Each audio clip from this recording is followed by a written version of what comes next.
Okay, so this is Equestrian Professional's horse sales calculator, or at least a video of it.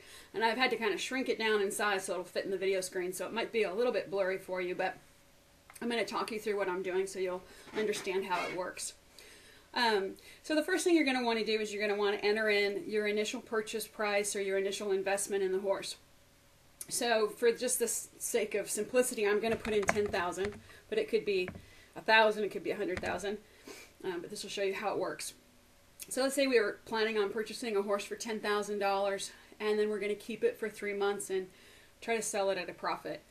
So the first month, let's say our board is 600 each month.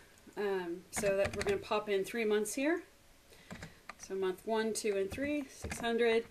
And let's say just for the sake of argument that we're not going to put in the training fee because we're doing our own training. And really you could do it either or. You could put in your training fee or you could leave it out. It just depends on how you want to look at it. And then we're putting in shoeing expense. And it kind of feels like it happens every month, but we're going to go with 2 shoeings. And let's just say the vet expense was really pretty minimal, maybe just some vaccines or something. And again, pretty minimal supplies, maybe just bought a new bit or something along the lines. Insurance, mortality maybe, and maybe surgical or major medical. And then that first month, let's say you plan to take it to a smallish show, but that's out of town. So let's say you're spending $500, it's your first horse show. And then let's say you plan that third month to take the horse to a pretty good sized show, and maybe that your overall expenses going to that show are going to be around $1,500. Maybe it's a 4 or 5 day show. And then the first month you're not going to take out any ads, but the second month you're going to go ahead and spend some money on some ads to come out right around that horse show time. All right, so now we've got some of your base expenses here.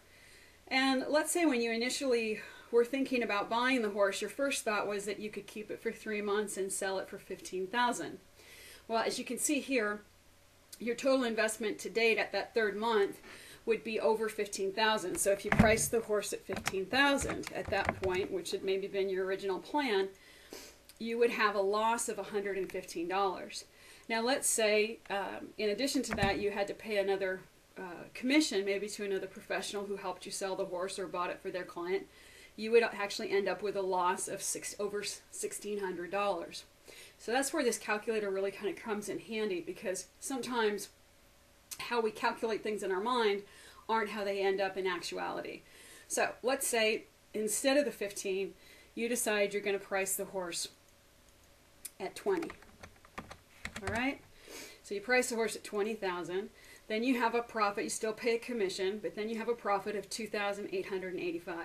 Now, because horses never end up selling usually for what we have them priced at, usually if there's an offer made, this works out really well for you, because now you can see what happens if somebody makes you an offer. So let's say they make you an offer of, let's say, $17,000. Then your profit goes down to $185. So it gives you some really good, this really helps you make fact-based decisions, and gives you really excellent feedback for figuring out what's going to work for you, what doesn't work, and hopefully help you make really good balanced decisions for your business.